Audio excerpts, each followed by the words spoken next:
श्रीराम जय राम जय जय राम।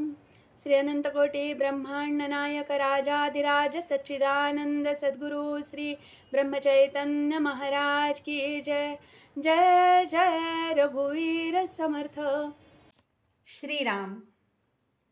श्री ब्रह्मचैतन्य गोंदवलेकर महाराज प्रवचन 12 जानेवारी। नाम व भगवंत। राम राम म्हणून राम कसा भेटेल या विचारण्यात काहीच अर्थ नाही। उलट असे म्हणता येईल की राम राम म्हटल्याशिवाय राम भेटणेच शक्य नाही। व्यवहारातही आपला हाच अनुभव आहे। समजा आपल्याला एका गावाला जायचे आहे म्हणून आपण स्टेशनवर गेलो आणि जिथे जायचे आहे त्याचे सर्व वर्णन केले, पण नाव सांगता आले नाही तर आपल्याला तिकीट मिळेल का? उलट त्या गावातली काही माहिती नाही पण नाव ठाऊक आहे तर आपल्याला तिकीट मिळून तिथे जाता येईल। म्हणजे ठिकाण माहितीचे आहे पण नाव तेवढेच न आठवले तर काहीही उपयोग होत नाही। यावरून एक गोष्ट स्पष्ट होते की बाकी सर्व केले पण नाम नाही घेतले तर काही उपयोग होत नाही। म्हणून नाम घेणेच जरूर आहे। नामाने भगवंताची प्राप्ती होणार ही खात्री असावी। भगवंताच्या नामाची गरज 2 तऱ्हेने आहे। एक प्रपंचाचे स्वरूप कळण्यासाठी आणि दुसरी भगवंताच्या प्राप्तीसाठी। खायला प्यायला पोटभर, बायको मुले, घरदार वगैरे सर्व गोष्टी असल्या तरी सुद्धा आपल्याला काळजी आणि तळमळ का असते हे आपल्याला कळत नाही। याचा अर्थ दुःखाचे खरे स्थान कुठे आहे हे कळत नाही। ते कळण्याकरता भगवंताच्या नामाची गरज आहे। भगवंताची तळमळ लागेपर्यंत नामाची जरुरी आहे।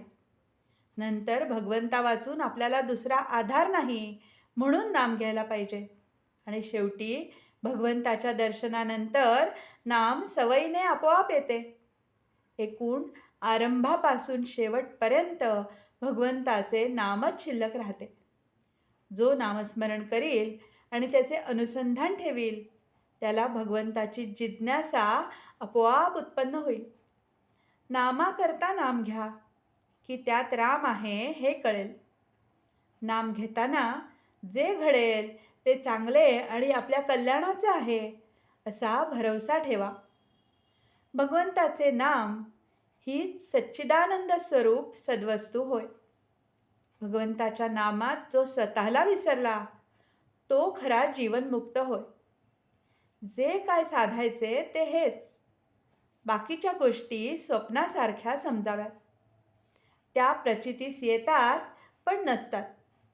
देहाशी असलेले आपले तादात्म्य हे एक प्रकारच्या सवयीने आणि अभ्यासानेच झालेले आहे। ह्याच्या उलट अभ्यास करून भगवंताचे चिंतन केले तर जसे आज देहाशी तादात्म्य आहे त्याचप्रमाणे भगवंताशी आपले तादात्म्य होईल। आजचे बोधवचन। सकाळी उठताना, रात्री निजताना, जेवायच्या आधी नाम घ्यायचेच आणि भगवंताची आठवण करायचीच असा नियम करावा। तो आयुष्यात फार उपयोगी पडेल। जानकी जीवन स्मरण। जय जय राम।